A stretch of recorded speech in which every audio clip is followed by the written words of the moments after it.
For we are opposed around the world by a monolithic and ruthless conspiracy that relies primarily on covert means for expanding its sphere of influence, on infiltration instead of invasion, on subversion instead of election, on intimidation instead of free choice.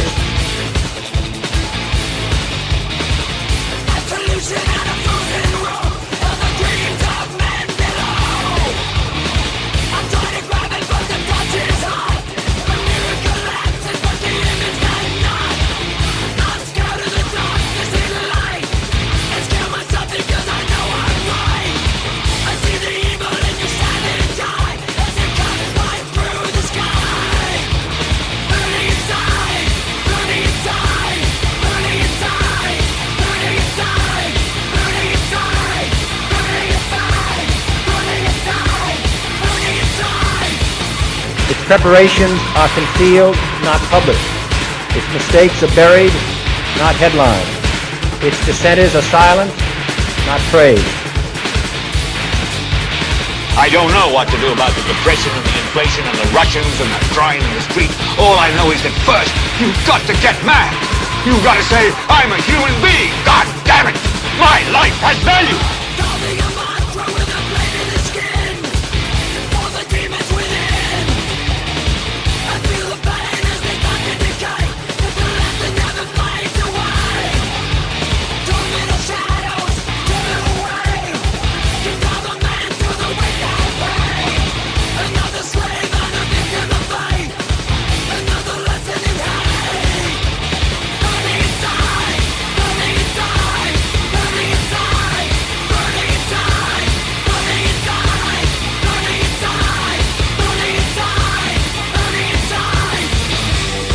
People and 62 million other Americans are listening to me right now because less than 3% of you people read books.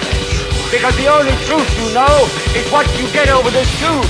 Right now, there is an entire generation that never knew anything that didn't come out of this tube. This tube is the gospel, the ultimate revelation. This tube can make or break presidents, popes, prime ministers. This tube is the most awesome goddamn force in the whole godless world. And woe is us if it ever falls into the hands of the wrong people. Television is not the truth. Television is a goddamn amusement park. Or if you want the truth, go to God. Go to your guru. Go to yourself. Because that's the only place you're ever going to find any real truth. You're never gonna get any truth from us. We'll tell you anything you want to hear. We lie like hell. We deal in illusions, man. None of it is true. But you people sit there day after day, night after night, of all ages, colors, creeds. We're all you know. You're beginning to believe the illusions we're spinning here. You're beginning to think that the tube is reality and that your own lives are unreal. You do whatever the tube tells you. You dress like a tube. You eat like a tube. You raise your children like a tube. You even think like a tube. This is mass madness, you maniacs. In God's name, you people are the real thing. We are the illusion. I don't know what to do about the depression and the inflation and the Russians and the crying in the street. All I know is that first, you've got to get mad. You've got to say, I'm a human being. God damn it. My life has value. Meanwhile, Israel continues to bomb the Islamic Republic of Iran and Syria as the proxy war in the Middle East continues. Israel has flown into Iran airspace to do surveillance operations on the population. 7 active F-35 fighter jets of the Israeli Air Force have conducted a number of missions in Syria and the Lebanon-Syria border. Israel has admitted to over 100 of its attacks on Syria, including the destruction of the Syrian nuclear reactor in 2007. The latest Israel attacks in Golan Heights left Iran munitions storage in Damascus destroyed by 60 rockets with a few dozen casualties. Recently a ceasefire was drawn up. However, much like the USA, Israel ignored it and launched an attack in Aleppo near a Syrian airport which continued off and on for some time. Putin does not want to create more war on the people of his ally Syria, but has instructed Iran to leave. And yes, Trump continues to state the American message that Middle East is bad, especially Iran, followed by the Nazi imperialistic mantra that he is making America great. The people who have been forced from their homes and their countries and cultures into entirely different ones because of the inexhaustible bombing from Israel and USA, have flooded Europe to a point that each country is having difficulty holding on to their own culture, laws, language, government, education, and workforce. This planned migrant crisis was designed to specifically cripple the entire continent from within. It has all but succeeded. The damage is done, and it is only a matter of time now. As always, the point of any war is to create the distraction. The real game is played for gold, oil, drugs, organs, and children. When one of the elite's weeknight parties requires over 1,000 children, they have to be able to feed the demand. 1,000 is a small party, but they have been known to use so few in one night. Different rituals require different amounts. On the organ side of things, Dr. Hussein Nofal of the Medical Forensics Department in Damascus estimates that at least 18,000 Syrians have had organs removed during the war thus far. Since the outbreak of war in 2012, 6.5 million people have been displaced within Syria, and another 4.8 million have become refugees forced to flee to other countries. With another 386,000 estimated dead, that's 11.7 out of 22 million humans in Syria who have violently lost their lives or homes. Israel is number one when it comes to organ trafficking, as it is legal and encouraged. Israeli healthcare system subsidizes transplant holidays up to $80,000 in reimbursement for organ recipients traveling abroad for transplants, plus insurance carriers pay 100% of the bill. While it is bombing and shooting civilians in Syria, Palestine and along the Gaza Strip, Israel, who is an illegal occupier, is also funneling oil from that area, with the help of the USA. The Chenneys, Murdochs, and Rothschilds have been illegally digging for oil in Syria. New Jersey-based Genie Energy is digging for oil in Syria, even though it clearly violates international law under the Geneva Convention. You don't have to dig too far to find out how this genie clawed out of its oil barrel. First, the reason it violates international law. Genie Oil has been granted permits to drill in Syria not by Syria, but by Israel. That's because they're going to dig in the region of Syria known as the Golan Heights, which is occupied by the Israelis now. That occupation itself violates international law, and the drilling specifically violates the annex to the Fourth Geneva Convention. So Israel's right to dig there is hotly contested, and yet that's exactly what's happening with Genie Oil.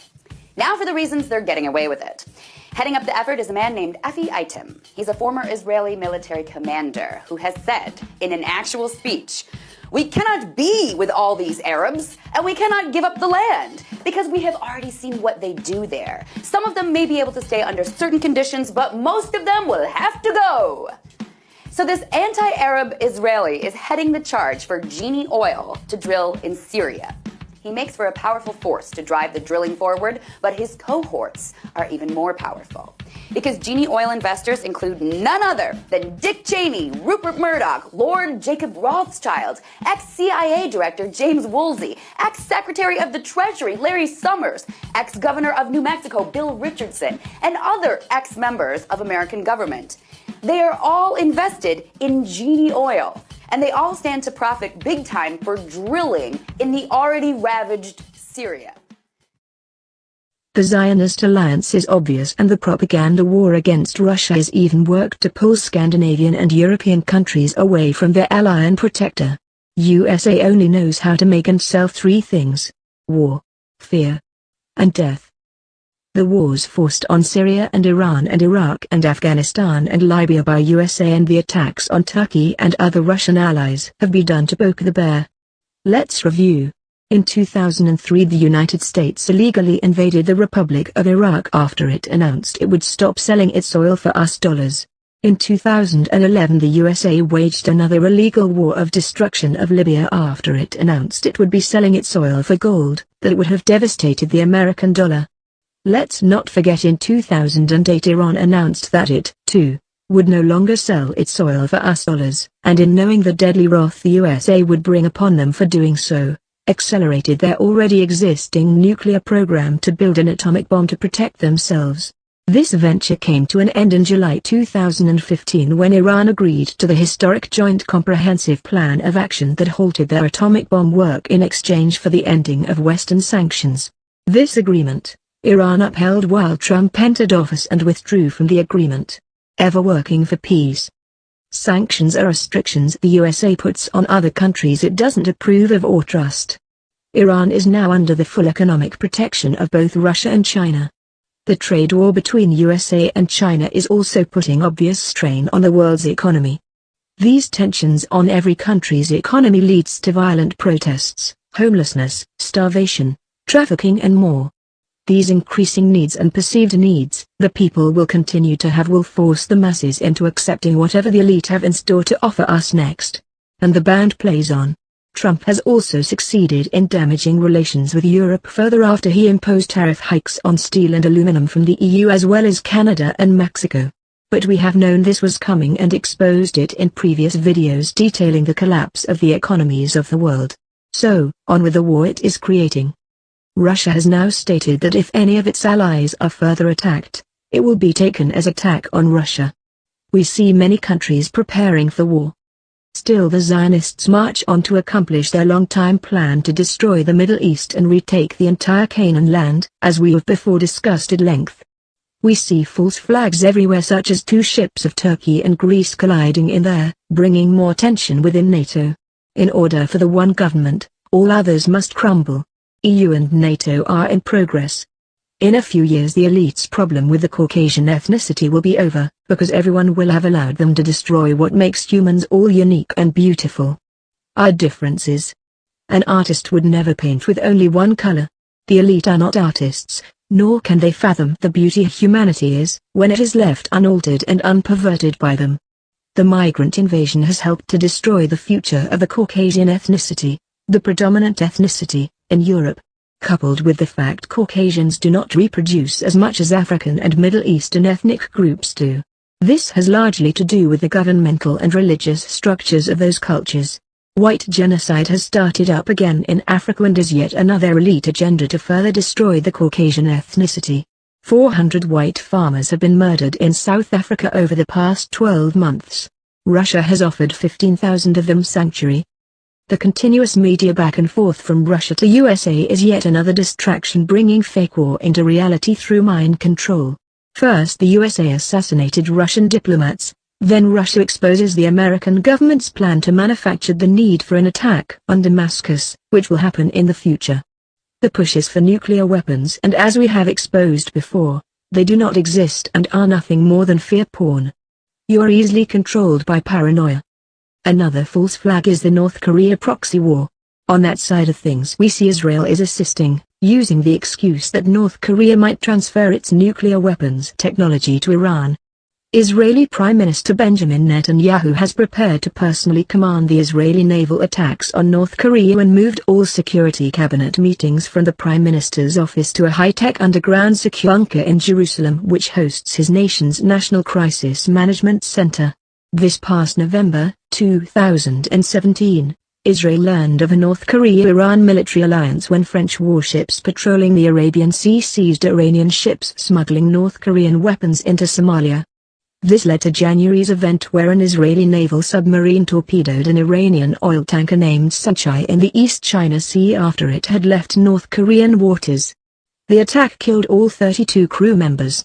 There is no honor in war, only pointless deaths. Meanwhile in the propaganda, North Korea talks peace with South Korea and the world. We calculated that the temple would not be built until after bombs began to fall on Jerusalem. It seems the wait for World War III is now over. Through elitist puppets like Albert Pike who on August 15, 1871 detailed the plans for the next 3 world wars which would lead to the formation of the one world government. We know what is going on today has been long planned for. When Jerusalem is overtaken by war the plan will be complete. Pike's writings are not the only ones that detail World War III. A great many prophecies are taking place and being fulfilled by this as well as the elite's agendas. In order to establish global peace, the elite will create the temple in Jerusalem. In order for this Third World War to come, the sides must be drawn. As Pike has written, The sides will be Zionists versus Muslims. The two most radicalized and militant religious governments the elite have made in all of history. Let us take a look at them forming now. In response to USA's action, Palestinian diplomats have called on Arab nations to cut ties with countries that move their embassies in Israel to Jerusalem. The Arab League consists of 22 nations in the Middle East and North Africa. These include Algeria, Bahrain, the Comoros Islands, Djibouti, Egypt, Iraq, Jordan, Kuwait, Lebanon, Libya, Morocco, Mauritania, Oman, Palestine, Qatar, Saudi Arabia, Somalia, Sudan, Syria, Tunisia, the United Arab Emirates, and Yemen. As the Palestinians and many others have loudly stated, moving the embassy to Jerusalem is an act of war. Iraqi Foreign Minister Ibrahim al-Jafari stated, quote, "The U.S. Embassy move to Jerusalem represents a step of war and provokes feelings of Arabs and Muslims everywhere." End quote. Palestinian anger over Donald Trump's formal recognition of Jerusalem as the capital of Israel spilled over on Monday. Palestinian Authority Chief Mahmoud Abbas attacked Trump's envoy to the country, David Friedman, a long-time supporter of Israeli settlements. More than one American official has said that Israeli settlements are legitimate, including their ambassador in Tel Aviv, David Friedman. He said that they are building on their land. The son of a dog. Building on their land, he's a settler, and his family are settlers. News on U.S. President Donald Trump's Mideast peace plan. The world's been waiting on the edge of its seat to see the details of his so-called deal of the century for peace between Israel and the Palestinians. But apparently that wait is over. A White House official says Trump's plan has been scrapped altogether because the U.S. couldn't bring the Palestinians to the table. That means we may never see what Trump had in mind. But Palestinian officials say they would have been receptive to talks with the U.S. if not for Trump's controversial decision last year to officially recognize Jerusalem as Israel's capital. A move that much of the world widely condemned, saying this should have been left to Israel and the Palestinians to negotiate for themselves. The Palestinians immediately burned their bridges with Washington, prompting aid slashes from the Trump administration. With Palestinian reconciliation on the brink of collapse, we've also just learned that Hamas is deep in talks with Iran and Hezbollah to make a unified front against the U.S. On top of that, the terror cell is also reportedly in discussions with both Russia and China to forge such an alliance. Today, dear gentlemen, in the midst of major challenges and in the face of a major conspiracy, a conspiracy targeting Jerusalem with all its values, religious, historical, human, and cultural values, violating international laws and humanitarian conventions. The latest wrongful declaration, issued by U.S. President Donald Trump, falsely claiming that Jerusalem is the capital of Israel, in flagrant defiance of the faith and feelings of hundreds of millions of Muslims and Christians alike. We know the Muslim countries are easily provoked as their religion, which is their government, is extremely militant. But their anger towards Israel and the USA is justified due to Zionist warmongering and bloodlust.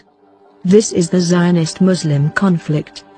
Both lack the comprehension of the value of human life. Both sides have been Generation Ally programmed for this war. Both political religions have been created by the Jesuit Vatican. The Muslims have been kept impoverished, uneducated, divided amongst themselves and violently against all outsiders, and programmed like this for generations. The same is found in the Zionist societies. We have already detailed the elite's formation of the Muslim nations and religion in previous videos, so we will continue. Now they have been activated, thanks to the help of the Bush and Obama administrations who are there specifically to set up this war.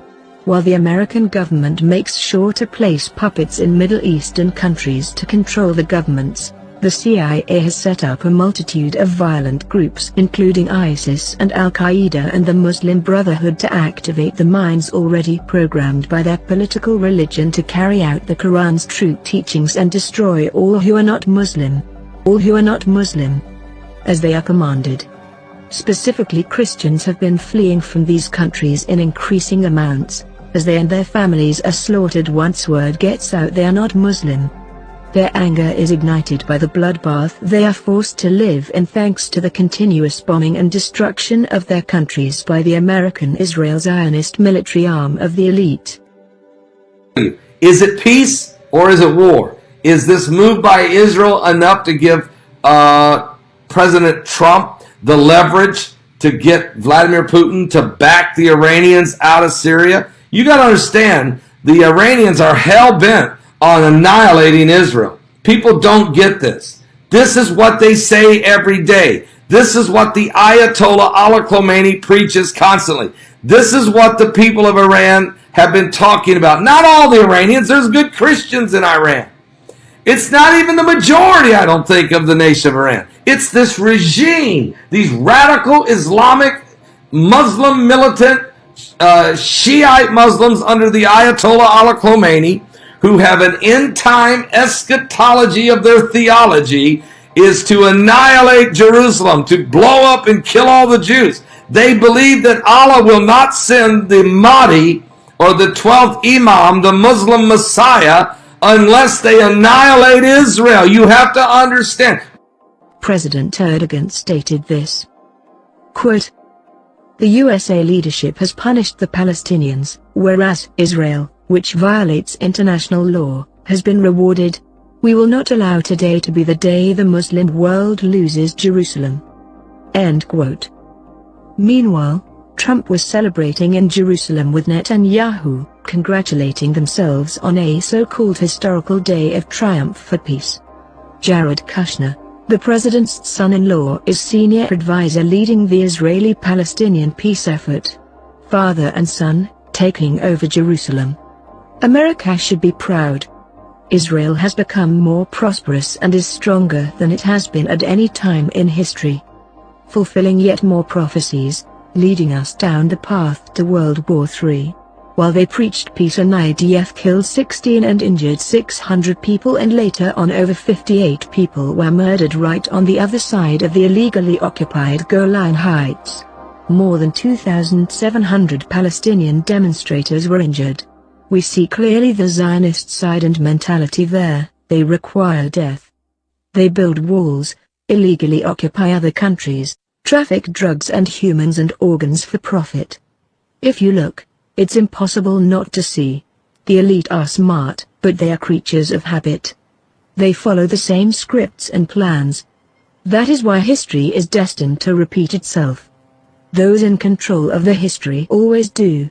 Trump is simply a mirror of Netanyahu, who is a mirror of Trump's ancestor, Adolf Hitler. Another reason he was put in presidency was to merge USA into Israel.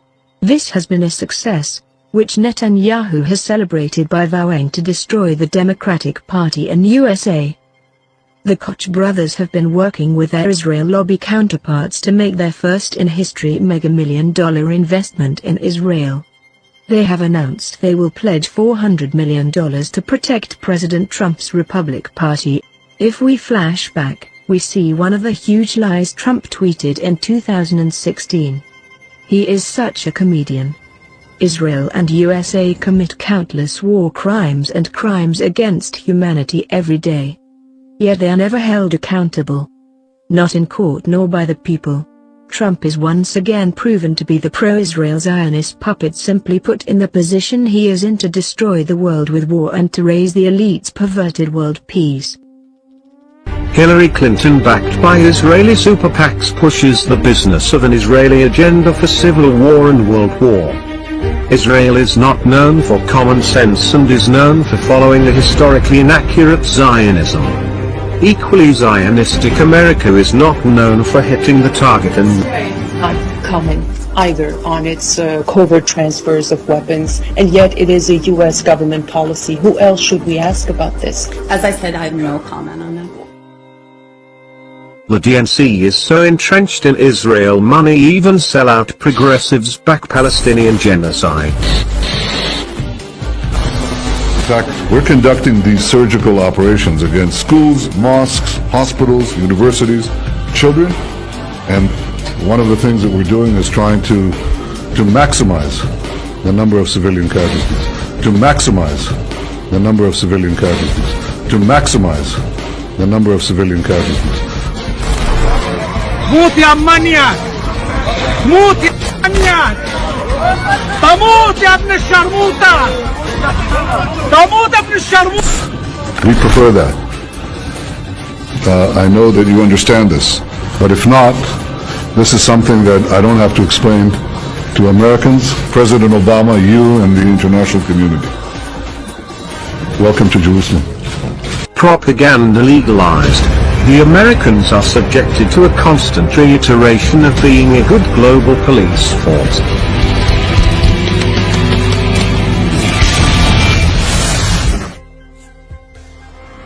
The people's politicians are quickly turned and used to defend inexcusable actions for the promise of power.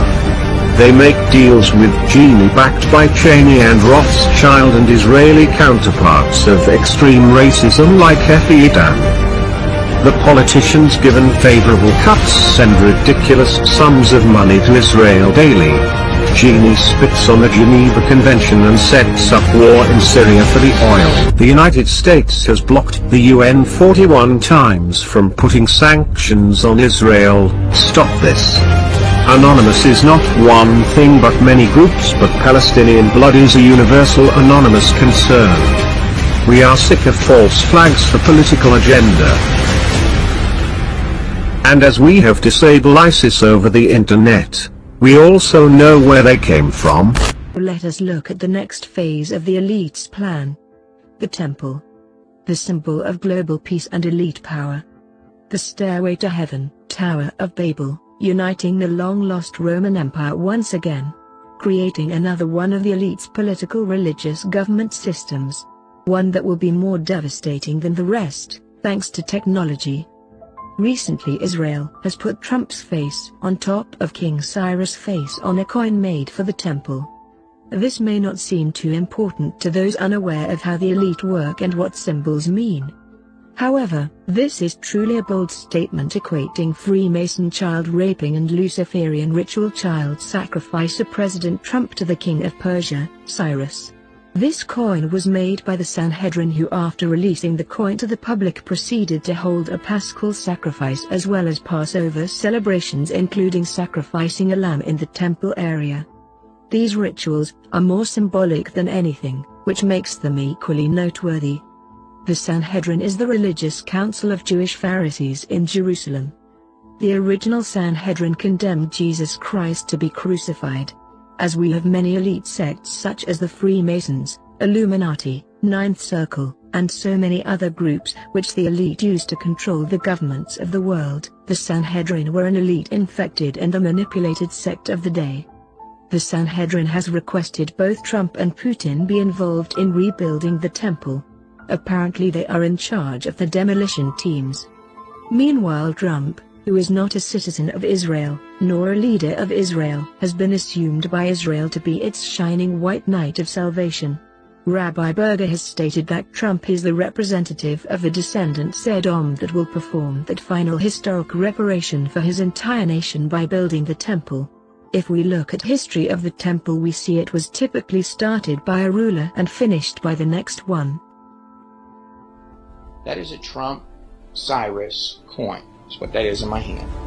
So I'm headed to the old city, and I'm headed towards the Jewish quarter in an attempt to buy one of the Trump Cyrus coins if I can find one. A lot of people said these coins were actually a conspiracy. These didn't even exist. These are literal coins minted in Israel. This is a half shekel. It contains, I believe, 10 grams of silver, which is by the book. By the book, what that would be by Levitical law, what this coin would need to contain. This is what you would pay as the temple tax, half shekel. This is a third temple. That's what the image is that is on the back of this coin. And you have Trump and Cyrus. That is the same image of Cyrus that we used in that Trump prophecy video that was put out long before the election.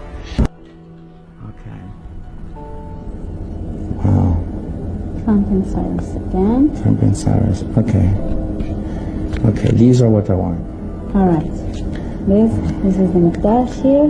Okay, what does that mean, the Mikdash? Can you tell me? Tell me, it's for the third temple. Okay, that's the third temple. That's it. That's what a third temple coin with Trump's face has Cyrus's face. Cyrus put in, without Cyrus you wouldn't have had the second temple. You're waiting for the third temple. You are waiting for the third temple. I'm holding the coins in my hand that they said were a conspiracy and didn't exist. I'm holding one. It is right there. The Sanhedrin in Israel. This is the top of all of the rabbis. These are the very men that will put in that temple on the back of that coin with Trump on the cover of it. These are the men that will organize the building of that temple. The Sanhedrin will organize that. September 3rd of 2018, which on their religious calendar would be Elul 24th, they're going to put together what is going to be called the World Creation Concert. They're actually calling in from all across the world, not just Orthodox rabbis, but Gentiles. They're asking the Gentiles to come in and worship Hashem. So if you've ever watched, the Sanhedrin is calling all Arabs to take their role in the third temple as prophesied by the prophet Isaiah. Now, thy sons shall come from far, and thy daughters shall be nursed at thy side. Then shalt thou see and flow together, and thine heart shall fear and be enlarged, because the abundance of the sea shall be converted unto thee. The forces of the Gentiles shall come unto thee. So that means even the evangelicals and the Christian community will even embrace this third temple at some point. Not when the Antichrist is there, of course, but in the early stages. And then the multitude of camels shall cover thee, the dromedaries of Midian and the Ephah, all they from Sheba shall come, and they shall bring gold and incense, and they shall show forth the praises of the Lord. Now this prophecy, the Sanhedrin is saying, represents the rebuilding of the third temple, and that all of the sons of the Arabs, the sons of Ishmael, will come and participate in the building of the third temple. This is an extraordinary thing that has happened today. Now, before I tell you more about Trump and will he attack Damascus, he's in position. He can reach it now. He could really damage. He could go after Assad. But meanwhile, the Bible says when they say peace and safety, then sudden destruction cometh. Now check this out. The Sanhedrins, they have the Sanhedrin court, a biblically mandated court. 71 elders make up the Sanhedrin. They've released a letter in Hebrew, in English, and in Arabic today, inviting the Arabs as the sons of Ishmael to take their role in supporting the third temple as prophesied by Isaiah the prophet. This move is far more than symbolic. It's intended to bring the entire world, they say, one step closer to world peace. And now, here's the letter they wrote. Dear brothers and distinguished sons of Ishmael, the great Arab nation, with the gracious help of the protector and savior of Israel, creator of the world, by covenant, we declare the footsteps of Messiah are evidently heard, and that the time has come to rebuild the temple on Mount Moriah in Jerusalem in its ancient place. Quote, we the Jews who advocate building the temple are applying to your honorable ones who were nominated by their people to give oath, raise vows, and gifts to the temple as prophesied by the prophet Isaiah concerning your essential role and honorable position in keeping the temple and supporting it with lamb sacrifices and incense in order to receive God's blessing. Now you're beginning to see the picture. This is the letter the Jewish Sanhedrins are sending to the Arab sons of Ishmael. Now, obviously, you've got political players involved. You've got Turkey, whose President Erdogan hates the Jews and believes he should rise up a caliphate against them. You have the Ayatollah Ali Khamenei, who hates the Jews and believes that Allah is leading him to raise up a caliphate against them and to annihilate them. All right? Then you have the Jordanian king, King Abdullah II, who is a direct descendant of the Hashmonite kingdom in your Bible, and he's a direct descendant of the Prophet Muhammad. And Jordan is in charge of the Temple Mount. So obviously they're going to participate in this process. And then you have the Egyptians, who will certainly play a major role, and they're building a coalition with the Saudi Arabians out of Mecca. But the Saudi Arabians are Sunni Muslims, and they believe there should be peace, not annihilation like the Ayatollah Khamenei of Iran believes. Then you could throw in these radical Islamic groups like Hamas in Gaza, Hezbollah in southern Lebanon, Al-Qaeda, Al-Nusra, ISIS, the Muslim Brotherhood up in the Sinai Peninsula of Egypt, the Al-Shabaab over in Somalia, Boko Haram in Nigeria. All of these radical hatred. You got the Palestinian Authority that's answering apparently to Hamas. You got all of this going around. So even though the 23, and right now the Sanhedrin court in Israel has apparently 23 Sanhedrin elders, they're not up to their 71 elders yet. They've only chosen 23. So they're still choosing their 71 elders. But they are, obviously, they're calling for the temple to be built.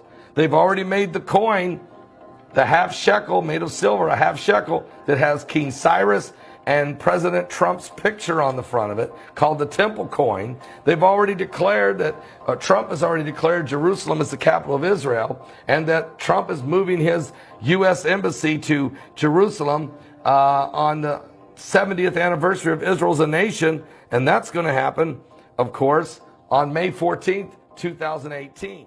King Cyrus built the second temple in Jerusalem in the 3rd year of his reign. The temple was opened on the 3rd day in the month of Adar, which is around the month of March in the Gregorian calendar. In those days the Judeans had been slaves, and King Cyrus freed them and called them from all the surrounding lands, where they had been dispersed, to come back to their land. He also gave them all the gold and silver and more from Solomon's temple, the first temple, in order for them to build a second temple. Trump is being equated to Cyrus as if illegally moving an embassy to Jerusalem has freed the Jews of today from some imaginary enslavement. Remember, it is the Zionists who are pulling the strings here.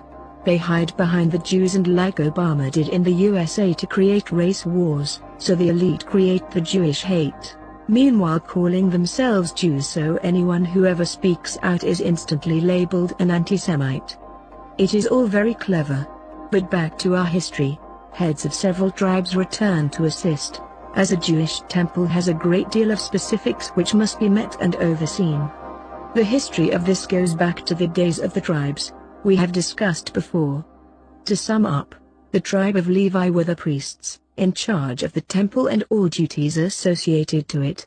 In order for the temple to be built, for it to be legitimate, the priests and so forth must come from their associated bloodlines, and they must be pure. In the time of Cyrus, as they were building the temple of Jerusalem, they were scouting out and finding the priests and others who would work there. A great problem arose when they realized then that the bloodlines had all been diluted and intermixed, thanks to their displacement from their countries. Since they control the churches and publishing, they control and dictate the mainstream understanding. They are deceivers. Prophecy is not manifested just physically. It is a 7D process. In prophecy, Israel is not a physical country, and Jerusalem is not just an earthly city. Just like the temple is not just a building. There are always multiple meanings to every sign and symbol, especially in prophecy, and a great many details that must be carried out to the letter in order to be fulfilled. The elite know this well and have all of these agendas and plans, every detail set carefully in order to alter prophecy for their own profit. As they have control over printing, media, education, religion, and more, it has been easy for them to control you. They tell you what something means, and the lack of spiritual and mental education keeps everyone following along. So where would the temple be built? The true location of the original temple has been hidden from us as usual. Solomon built the temple on the threshing floor David bought. The Dome of the Rock is the highest point of the Temple Mount, and threshing floors were never built on hills, but in curved valleys. Under the Dome of the Rock was where the fortress of Antonia stood. In 135 AD, Hadrian filled in about 50 feet of earth over top of where the temple stood and enlarged the Temple Mount and built a temple of Jupiter where we see the Dome of the Rock today. In 325 AD, Constantine tore down the Temple of Jupiter and assumed Hadrian built the Temple of Jupiter on top of the spot where the Temple of Solomon once stood.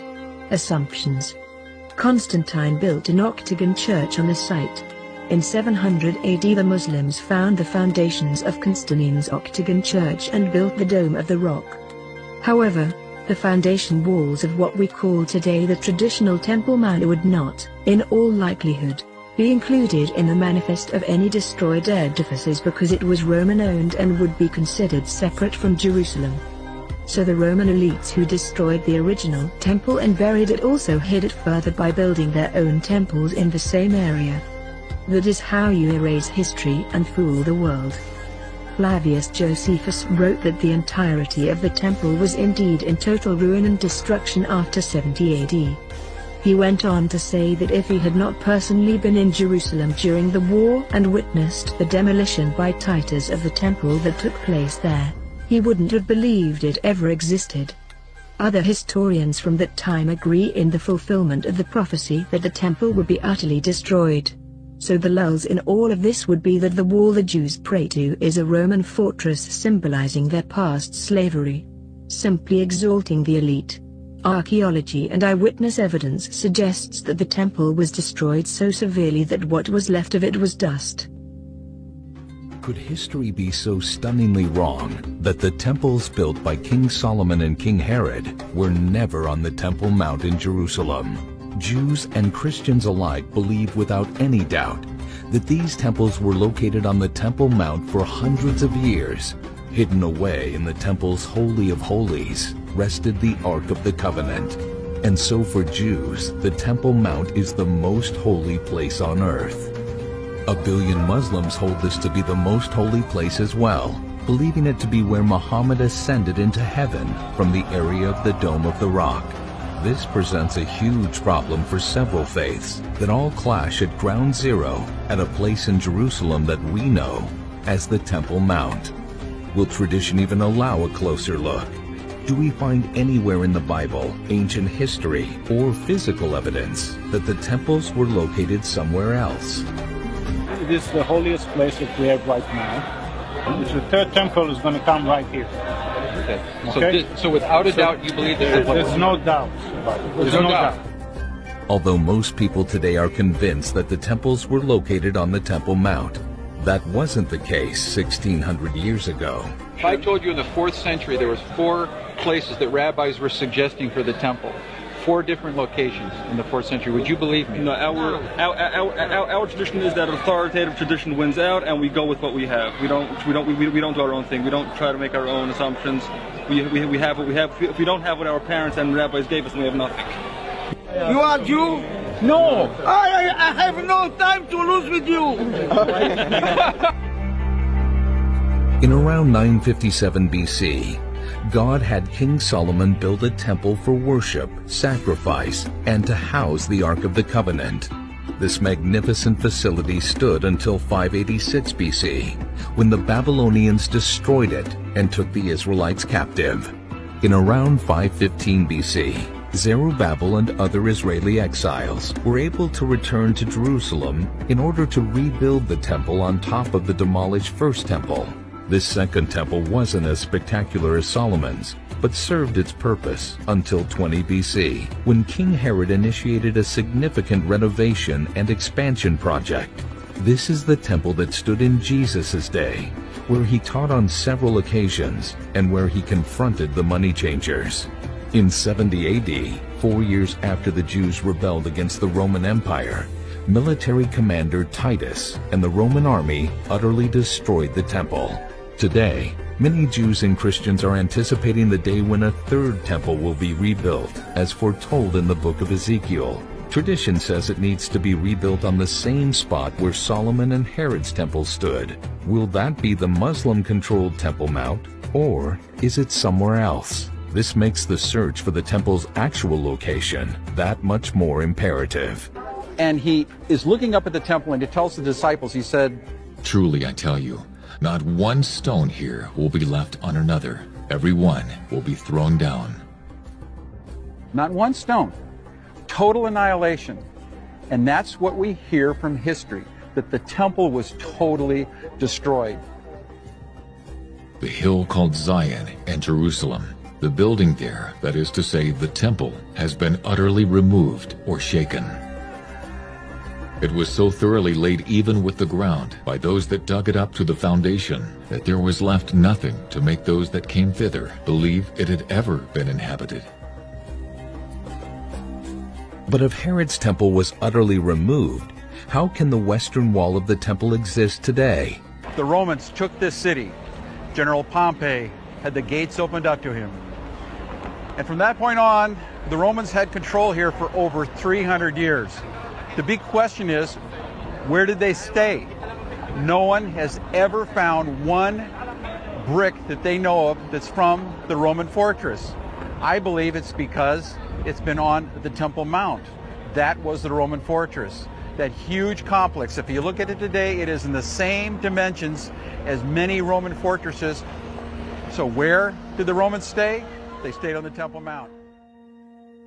In May, American envoy to Israel David Friedman posed next to a poster of Jerusalem's skyline with a computer-generated rendition of the third Jewish temple placed over Al-Aqsa Mosque, Islam's third holiest site. Though called a cheap political act by staff members, we know how the elite work to put it in our faces in such a way that the masses will not pay attention. It's all about the ritual and ceremony to the elite, and keeping you deceived. This keeps the masses blind to reality and truth.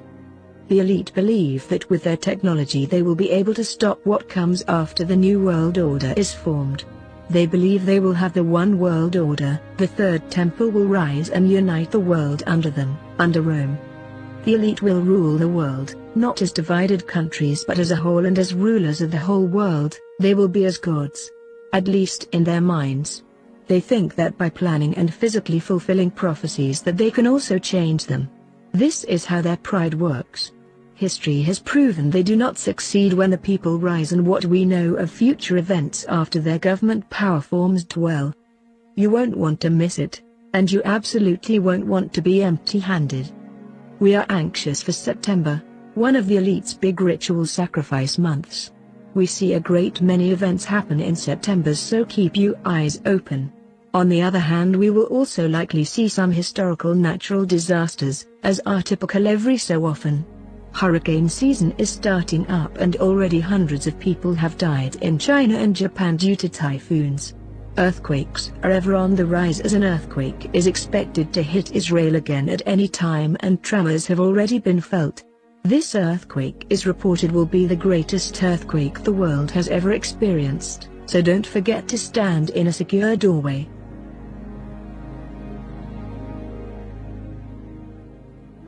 Are you serious? Are you serious? I'm standing here in Jerusalem. I'm looking across the city. And look at this. There's been 50 rockets fired on Israel tonight, and look what we got. A full moon. A full moon tonight, and it's actually real orange. You may not be able to tell it by this camera angle, but it was almost red, and it's not we're not supposed to have a blood moon tonight. But of course we do have 50 rockets fired out of fired out of Gaza at Israel tonight. And so something apocalyptic is going on, guys. And the people are gathering here on the city of Jerusalem. Just as dusk is setting in, that is the Mount of Olives I'm showing you right there.